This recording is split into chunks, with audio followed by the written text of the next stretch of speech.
Hey everybody, it's Miss Silbernagel. We're here today to talk about chapters 33 through 36 of Walk Two Moons. All right, chapter 33 was called The Visitor. In this chapter, Mr. Berkway pays a visit to Phoebe at her house. That's kind of surprising because teachers, don't they live at school? Mr. Berkway comes to say that he's really sorry for reading those journals out loud and that he is actually Miss Margaret Cadaver's brother. So that journal entry about the dead body being buried in the backyard, it's kind of a shocking thing. He also explains that Mr. Cadaver died in a car accident by a drunk driver. Mrs. Cadaver is actually a nurse, and she was on duty the night that her husband was killed. So at first we think of her like this, and really, she's probably like this. She's probably just a normal woman who's been through something traumatic in her life. So what's going on with Phoebe's mom then? We thought maybe Miss Cadaver had something to do with her being kidnapped and taken out of the house.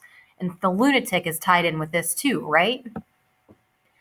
Sal tells Phoebe's that she actually knows who the lunatic is now. She saw that picture on Sergeant Bickle's desk and knows that he is Sergeant Bickle's son. All Sal can think about is being in Miss Cadaver's moccasins when Mr. Cadaver were hit by that car.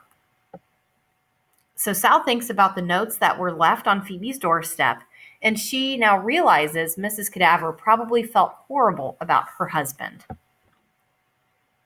She wonders if Margaret had birds of sadness building nests in her hair, and she thinks about how this event would matter in the course of your lifetime.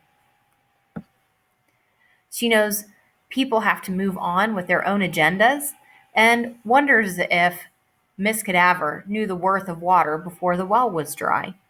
So Sal right now is spending some time walking in Mrs. Cadaver's moccasins. This makes us feel a little bit of empathy towards Miss Cadaver. We actually feel like we know a little bit more about her, and maybe this is what Sal's dad was trying to tell Sal all along, is that this story about her husband. Chapter 34, Old Faithful. Grams tries to get a better look at Old Faithful by going under some security ropes, but the guards come after her. This is another example how trouble follows Gram and Gramps wherever they go. So there's Old Faithful. Old Faithful erupts and Grams loves it. Gramps doesn't watch the geyser at all, but instead he watches his wife. He loves it because she loves it. It's so cute. Gramps promises to get to Idaho by nightfall.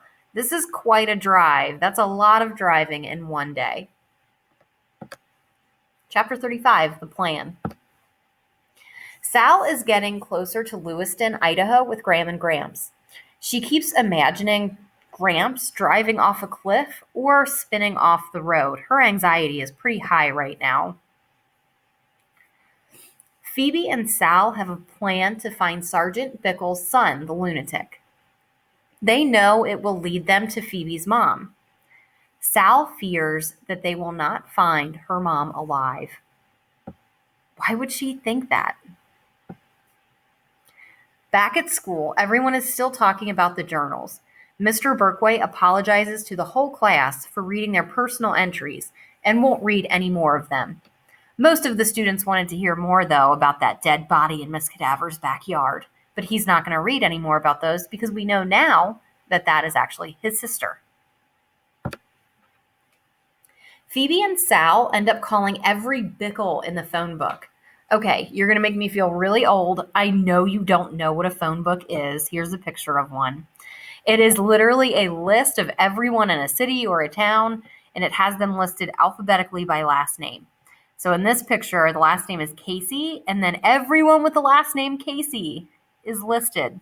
So in their town, they only have 6 options to choose from, 6 different Bickle families.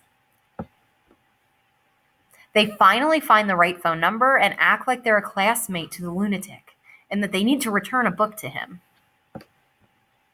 They find out that the lunatic's name is Mike, not Mike Wazowski, And they also get his address at his school.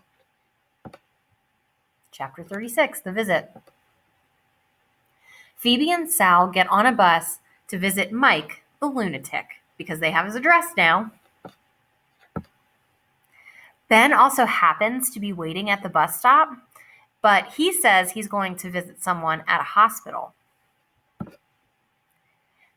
They get to the college and find Mike's dorm.